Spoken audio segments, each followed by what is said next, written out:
Mga kapaglaom, maayong buntag kaninyong tanan. Ang atong hilisgutan karong Mayo 5, giuluhan og ang iyang kusog. Ang atong teksto makita sa Pinadayag 12:7 o 8. Unya, nahitabo ang gubat didto sa langit. Si Miguel ug ang iyang mga manulunda nakigubat batok sa dragon. Ug ang dragon ug ang iyang mga manulunda nakigubat apan gilupig sila. Kapaglaom, miingon ang tigsulat ni ining devotional nga pipila ka tuig ang milabay. Ako gidapit sa pag-apil sa usa ka ministeryo sa radyo nga gitawag nga Voice of Prophecy. Ang akong amo ni adto nga panahona si Elder Kinsey kanunay nga naghisgot may tungod sa teksto sa devotional karon uban sa dakong kadasig.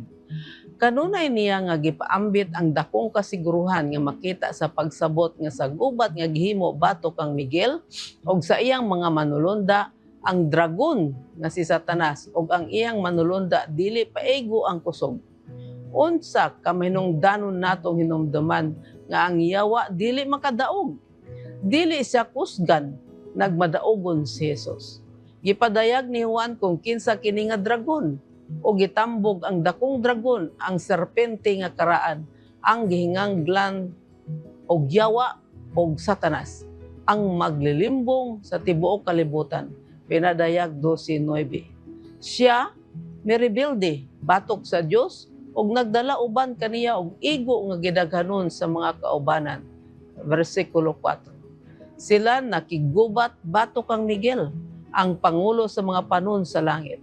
Ang sunod nga bersikulo nagtin-aw nga kini nga ngalan mao si Jesucristo mismo.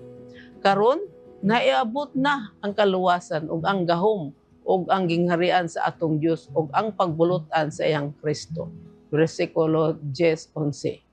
Dito sa cross nga ang pagmando ni Satanas singpit nga gipukan ug kadtong nagsunod kang Hesus mao ang dakong nagmadaokon batok sa yawa tungod sa dugo sa kordero. Bersikulo 11.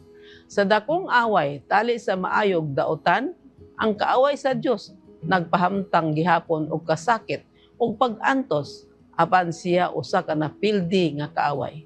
Si Jesus mao ang dakong mananaog ug magababag ug magawagtang sa kadaotan ingon man magaluwas sa iyang katawhan. Daniel 12:11. Ang dragon ug ang iyang mga manulonda walay kusog batok sa atong manluluwas ug hari. Ang iyang sakripisyo maong atong kasiguruhan. Ang kamatayon ni Kristo sa krus nagsiguro sa kalaglagan niya nga adunay gahom sa kamatayon kinsa mao ang nagmugna sa sala. Kapaglaom, pinaagi sa pagka-epektibo sa cross nga ang mga manulunda sa langit gipanalipdan gikan sa apostasiya. Kung walay cross, dili sila luwas batok sa daotan kaysa mga manulunda sa wala pa ang pagkahulog ni Satanas. Ang pagkahingpit ingong manulunda na pakya sa langit. Ang tawhanon nga pagkahingpit na pakya sa Eden. Ang paraiso sa kalipay, ang tanan nga nagtinguha og kasiguruhan sa yuta o langit kinahanglan nga mutan-aw sa kordero sa Dios. Magampo kita. Dios ug may gugmao namo nga man sa langit, dako ang among pagpasalamat sa imong bugtong anak nga si Jesucristo. Kay pinaagi kaniyang among kaaway nga daotan na pildi na. Busa Ginoo tabangi kami kanunay sa among pakigbisog kaniya nga nagtinguha nga kami iyang pantuson. Atagi kami ang kusog pinaagi sa dugo sa kordero aming tubos kanamo dito sa Kalbaryo. Sa ngalan ni Jesus. Amen.